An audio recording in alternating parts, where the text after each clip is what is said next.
அன்பான இறை மக்களே, உங்கள் அனைவரையும் நம் ஆண்டவராகிய இயேசு கிறிஸ்துவின் நாமத்தினால் வாழ்த்துகிறேன். இன்றைய இறை வார்த்தையில் ஆண்டவர் மிக தெளிவாக கூறுகிறார், நாம் மற்றவர்களுக்கு உதவி செய்ய வேண்டும், நேர்மையாக தீர்ப்பளிக்க வேண்டும், நேர்மையான வாழ்வு வாழ வேண்டும். உதவி செய்வதற்கு நம்மால் முடிந்தும் நாம் செய்யாமல் இருக்கக்கூடாது. நம்முடைய செயல்கள் ஒவ்வொன்றும் நீதியும் நேர்மையுமானதாக இருக்க வேண்டும். இந்த உலகத்தில் நாம் பார்க்கிற மக்களுக்கு நாம் உதவி செய்யும் போது அது ஆண்டவருக்கே செய்வதற்கு ஈடாகிறது. அதனால்தான் ஆண்டவர் கூறுகிறார், சின்னஞ்சிறியோராகி இவர்களுக்கு செய்தது எல்லாம் எனக்கே செய்தீர்கள் என்று கூறுகிறார். ஆம், நமக்கு அடுத்திருப்பவர்களுக்கு, நம் கண்முன் வேதனைப்படுபவர்களுக்கு நம்மால் என்ற உதவியை செய்ய வேண்டும். அவ்வாறு நாம் செய்யும் போது அது நாம் ஆண்டவருக்கு செய்ததாக அவர் ஏற்றுக்கொள்கிறார். அதனால் நாம் உதவி செய்ய தவறக்கூடாது. எப்பொழுதும் நீதியோடும் நேர்மையோடும் வாழ நம்மை பழக்கிக் கொள்வோம். அன்பின் தேவனே, விண்ணையும் மண்ணையும் படைத்தவரே, வானங்களுக்கு மேலாக உயர்ந்தவரே, உமை போற்றுகிறோம், உமை புகழ்கிறோம், உமை ஆராதிக்கிறோம், உமக்கு நன்றி கூறுகிறோம். அப்பா, இதோ இந்த காலை வேளையிலே உமை நோக்கி கூப்பிட எங்களுக்கு கொடுத்திருக்கிற கிருபைக்காக நன்றி ராஜா. அதிகாலை வேளையிலே உடைய இறை வார்த்தையை கேட்பதற்கு கொடுத்திருக்கிற வாய்ப்புக்காக நன்றி தேவனே, நன்றி அப்பா. அதிகாலையில் என்னை நோக்கி கூப்பிடுங்கள், அப்பொழுது நான் உங்களுக்கு பதில் செய்வேன் என்று சொன்ன தேவனே, இதோ இப்பொழுது அதிகாலையில் உம்மை நோக்கி கூப்பிடுகிறோம் அப்பா. கடந்த இரவு முழுவதும் எங்கள் ஒவ்வொருவரையும் கண்ணின் மணி போல பாதுகாத்த கிருபைக்காக நன்றி ராஜா. இந்த புதிய நாளை புதிய ஆசீர்வாதங்களால் எங்களுக்கு கொடுக்க இருக்கிற தேவனையும் உமக்கு நன்றி ராஜா. இந்த நாளிலும் கூட நாங்கள் செய்ய இருக்கிற எல்லா செயல்களையும் ஒப்பு கொடுக்கிறேன் தேவனே. எங்கள் குடும்பத்தில் எல்லா உறுப்பினர்களையும் ஒப்பு கொடுக்கிறேன் அப்பா. ஒவ்வொருவரோடும் கூட இருந்து வழி நடத்தும் தேவனே. இன்றைய இறை வார்த்தையின்படி நாங்கள் நீதியுள்ளவர்களாகவும் நேர்மையுள்ளவர்களாகவும் வாழ ஒப்பு கொடுக்கிறேன் தேவனே. நாங்கள் செய்கிற செயல்களில் நீதியாக செயல்பட எங்களுக்கு உதவி செய்யும் ராஜா. எங்களுக்கு கண் முன்பாக இருந்து வேதனைப்படுகிற மக்களுக்கு உதவி செய்யக்கூடிய பிள்ளைகளாக, ஏற்ற நேரத்தில் மற்றவர்களுக்கு உதவி செய்து வாழக்கூடிய பிள்ளைகளாக எங்களை மாற்றும் தேவனே. நீர் இரக்கமுள்ளவராய் இருந்தது போல நாங்களும் இரக்கமுள்ளவர்களாக எங்களுக்கு கற்றுத்தாரும் அப்பா. ஆண்டவரே, இந்த நாளில் நாங்கள் சந்திக்க இருக்கிற எல்லா மக்களுக்காகவும் ஜெபிக்கிறேன் அப்பா. ஒவ்வொருவரையும் ஆசீர்வதியும் ராஜா. சுகம் கொடுக்கிற தேவன் நீர் பல்வேறு விதமான நோய்கள்னால் அவதிப்பட்டு கொண்டிருக்கிற பிள்ளைகளுக்கு பூரண உடல் சுகத்தை கட்டளையிடும் ராஜா. அவர்களுடைய மன வேதனை நீங்கி பூரண சுகம் பெற்று ஒரு நல்ல வாழ்வு வாழ அவர்களுக்கு உதவி செய்யும் தேவனே. படிக்கிற பிள்ளைகளுக்கு தேவையான ஞானத்தை கொடும் தேவனே. அரசு தேர்வு எழுதுகிற எல்லா மக்களையும் ஆசீர்வதியும் ராஜா. ஒவ்வொரு பிள்ளைகளோடும் கூட இருந்து அவர்களை வழி நடத்தும் அப்பா. அவர்களுக்கு தேவையான தைரியத்தை, தன்னம்பிக்கை, ஞாபக சக்தி, பூர்ண உடல் சுகத்தையும் கொடுத்து ஆசீர்வதியும் ராஜா. அவர்கள் படித்தது நல்ல முறையில் எழுதிய நல்ல மதிப்பெண்கள் பெற அவர்களுக்கு உதவி செய்யும் ராஜா. நல்லதொரு எதிர்காலத்தை அமைத்து கொடும் ராஜா. ஆசீர்வதியும் தேவனே. ஆண்டவரே, கர்த்தரை வீட்டை கட்டாராகில் அதை கட்டுகிற உழைப்பெல்லாம் வீண் என்ற வார்த்தையின்படி பல ஆண்டுகளாக சொந்த வீடு வேண்டும் என்று ஜெபித்து கொண்டிருக்கிற மகளுக்காக ஜெபிக்கிறேன் தேவனே. அந்த பிள்ளைகளுக்கு தேவையான ஒரு சொந்த வீட்டை கொடுத்து ஆசீர்வதியும் ராஜா. நீர் கொடும் அப்பா, நீர் கொடுத்து ஆசீர்வதியும் ராஜா. அப்படியே செய்கிற கிருபைக்காக நன்றி ராஜா. நன்றி தேவனே.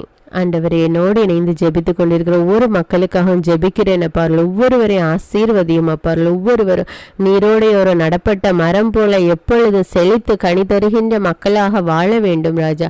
அவருடைய குடும்பங்களை ஆசீர்வதியும் அப்பா. பிள்ளைகளை, பெற்றோர்களை ஆசீர்வதியும் ராஜா.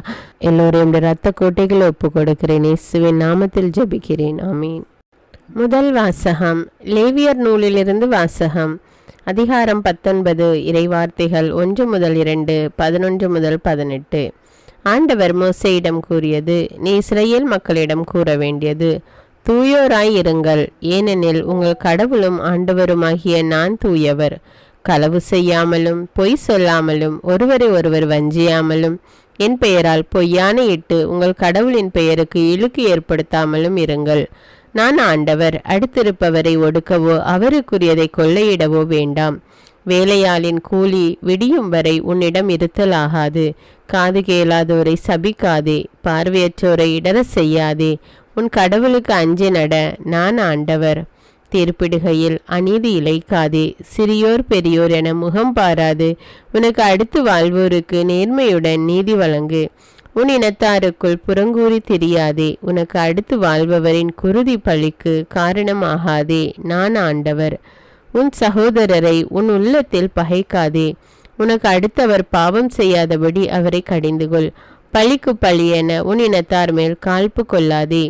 உன் மீது நீ அன்பு கூறுவது போல் உனக்கு அடுத்திருப்பவர் மீதும் அன்பு கூறுவாயாக. நான் ஆண்டவர். இது ஆண்டவரின் அருள்வாக்கு. இறைவனுக்கு நன்றி. நற்செய்தி வாசகம். புனித மத்தேயு எழுதிய தூய நற்செய்தியிலிருந்து வாசகம். அதிகாரம் 25, இறை வார்த்தைகள் 31 முதல் 46. அக்காலத்தில் இயேசு தம் சீடரை நோக்கி கூறியது: வானதூதர் அனைவரும் புடைசூழ மானிட மகன் மாட்சியுடன் வரும்போது தம் மாட்சிமிகு அரியணையில் வீற்றிருப்பார். எல்லா மக்களினத்தாரும் அவர் முன்னிலையில் ஒன்று கூட்டப்படுவர். ஓர் 1000 செம்மறியாடுகளையும் வெள்ளாடுகளையும் வெவ்வேறாக பிரித்து செம்மறியாடுகளை வலப்பக்கத்திலும் வெள்ளாடுகளை இடப்பக்கத்திலும் நிறுத்துவது போல் அம்மக்களை அவர் வெவ்வேறாக பிரித்து நிறுத்துவார். பின்பு அரியணையில் வீற்றிருக்கும் அரசர் தம் வலப்பக்கத்தில் உள்ளோரை பார்த்து, என் தந்தையிடமிருந்து ஆசி பெற்றவர்களே வாருங்கள், உலகம் தோன்றியது முதல் உங்களுக்காக ஏற்பாடு செய்யப்பட்டிருக்கும் ஆட்சியை உரிமை பேராக பெற்றுக்கொள்ளுங்கள். ஏனெனில் நான் பசியாயிருந்தேன், நீங்கள் உணவு கொடுத்தீர்கள். தாகமாயிருந்தேன், என் தாகத்தை தணித்தீர்கள். அந்நியனாக இருந்தேன், என்னை ஏற்றுக்கொண்டீர்கள். நான் ஆடையின்றி இருந்தேன், நீங்கள் எனக்கு ஆடை அணிவித்தீர்கள். நோயுற்றிருந்தேன், என்னை கவனித்து கொண்டீர்கள். சிறையில் இருந்தேன், என்னை தேடி வந்தீர்கள் என்பார். அதற்கு நேர்மையாளர்கள், ஆண்டவரே, எப்பொழுது உம்மை பசியுள்ளவராக கண்டு உணவளித்தோம், அல்லது தாகமுள்ளவராக கண்டு உமது தாகத்தை தணித்தோம்? எப்பொழுது உம்மை அந்நியராக கண்டு ஏற்றுக்கொண்டோம், அல்லது ஆடை இல்லாதவராக கண்டு ஆடை அணிவித்தோம்? எப்பொழுது நோயுற்றவராக அல்லது சிறையில் இருக்க கண்டு உம்மை தேடி வந்தோம் என்று கேட்பார்கள். அதற்கு அரசர், மிக சிறியோராகி என் சகோதர சகோதரிகளுள் ஒருவருக்கு நீங்கள் செய்ததையெல்லாம் எனக்கே செய்தீர்கள் என உறுதியாக உங்களுக்கு சொல்லுகிறேன் என பதிலளித்தார். பின்பு இடப்பக்கத்தில் உள்ளவரை பார்த்து, சபிக்கப்பட்டவர்களே, என்னிடமிருந்து அகன்று போங்கள், அலகைக்கும் அதன் தூதருக்கும் ஏற்பாடு செய்யப்பட்டிருக்கிற என்றும் அணையாத நெருப்புக்குள் செல்லுங்கள். ஏனெனில் நான் பசியாயிருந்தேன், நீங்கள் எனக்கு உணவு கொடுக்கவில்லை. தாகமாயிருந்தேன், என் தாகத்தை தணிக்கவில்லை. நான் அந்நியனாயிருந்தேன், நீங்கள் என்னை ஏற்றுக்கொள்ளவில்லை. ஆடையின்றி இருந்தேன், நீங்கள் எனக்கு ஆடை அணிவிக்கவில்லை. நோயுற்றிருந்தேன், சிறையில் இருந்தேன், என்னை கவனித்து கொள்ளவில்லை என்பார். அதற்கு அவர்கள், ஆண்டவரே, எப்பொழுது நீர் பசியாகவோ தாகமாகவோ அந்நியராகவோ ஆடையின்றியோ நோயுற்றோ சிறையிலோ இருக்க கண்டு உமக்கு தொண்டு செய்யாதிருந்தோம் என கேட்பார்கள்.